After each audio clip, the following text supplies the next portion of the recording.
নমস্কার বন্ধুরা, আমি মাম্পি ট্রাই অ্যান্ড কুকে তোমাদের সবাইকে স্বাগত জানাই। আজ আমি একটা রান্নার রেসিপি নিয়ে চলে এসেছি। অনেক দিন বাদে আজ একটা পোস্ট করলাম।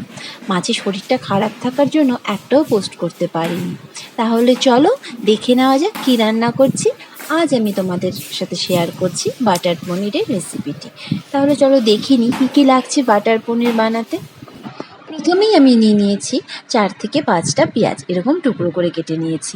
আর নিয়েছি একটা টমেটো, আর নিয়েছি আদা। আর গোটা মশলার মধ্যে নিয়েছি আমি শুকনো লঙ্কা, সাদা জিরে আর মৌরি। শুকনো লঙ্কা, সাদা জিরে, মৌরিটা ফোড়নের জন্য নিয়েছি। আর সাদা জিরে আর মৌরি যেটা বেশি করে দেখতে পারলে সেটা নিয়েছি মশলা বাটার জন্য। আর এখানে পনিরগুলো কিউব করে কেটে নিয়েছি। তারপর একটু তেল গরম করে নিলাম। তেলে একটু নুন দিয়ে তেলটা গরম করে নিয়েছি। তাতে পনিরগুলো ঢেলে দিয়ে আস্তে আস্তে ভেজে তুলে নেব। পনিরগুলো কিন্তু বেশি ভাজবো না, হালকা একটু লাল লাল হলেই ভেজে তুলে নেব। আর ভেজে তুলে নিয়ে আগে থেকে আমি একটু জল গরম বসিয়েছিলাম, সেই গরম জলে পনিরগুলো ডুবিয়ে রাখবো। তাতে কি হবে, পনিরগুলো ভীষণ সফট হবে। এরপর আমি যে গোটা মশলাগুলো বললাম, জিরে, মৌরি, শুকনো লঙ্কা আর তেজপাতা ফোড়ন দিয়ে দিলাম। আর একটু তেল দিয়ে ফোড়নটা থেকে সুন্দর গন্ধ বেরোলে ওই যে পেঁয়াজগুলো দেখিয়েছিলাম প্রথমে ডুমো ডুমো করে কেটে রেখেছি, সেগুলো পেস্ট করে নিয়েছিলাম, সেই পেঁয়াজ বাটাটা দিয়ে দিচ্ছি।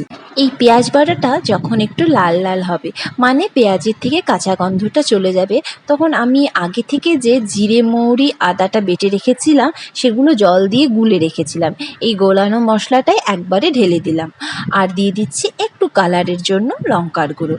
এটাতে ঝাল হবে না, ঝালটা কমই হবে। এটার টেস্টটা আসবে অনেকটা একটু টক টক আর মিষ্টি মিষ্টি, এরকম একটা টেস্ট আসবে, খুব হালকা ঝাল। এবার মশলাটাকে খুব ভালো করে কষিয়ে নেব যতক্ষণ পর্যন্ত না মশলা থেকে কাঁচা গন্ধটা যাচ্ছে। এবার কাঁচা গন্ধটা চলে গেলে গ্যাসের ফ্লেমটাকে একটু কমিয়ে দিয়ে দইটা যে আমি ফেটিয়ে রেখেছিলাম সেই দইটা দিয়ে দিচ্ছি।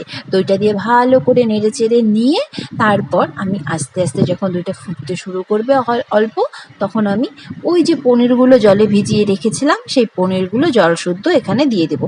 আর এখানে যেহেতু বললাম একটু টক টক মিষ্টি মিষ্টি হবে, তাই এখানে একটু চিনি দিতে হবে। এই যে পনিরগুলো ঢেলে দিয়ে এবার ভালো করে নাড়তে হবে। এরপর তোমাদের যাদের যেরকম ঝোলের ঘনত্বটা প্রয়োজন সেরকম রেখে গ্যাসের ফ্লেমটাকে অফ করে দেবে। আর গ্যাসের ফ্লেমটা অফ করার আগে কিছুটা বাটার দিয়ে দেবে। যেহেতু এটা বাটার পনির, বাটার তো মাস্ট দিতেই হবে। বাটারটা দিয়ে তারপর গ্যাসের ফ্লেমটা অফ করে দিয়ে ঢেকে দেবে।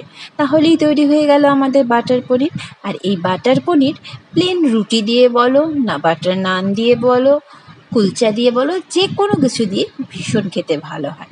একবার বানিয়ে খেয়ে দেখো, এভাবে ভীষণ ভালো লাগবে। রেসিপিটা ভালো লেগে থাকলে একটা লাইক, কমেন্ট, শেয়ার অবশ্যই করে দিও। আর আমার চ্যানেলটাকে সাবস্ক্রাইব করে আমার পাশে থেকো। সবাই সুস্থ থেকো, ভালো থেকো।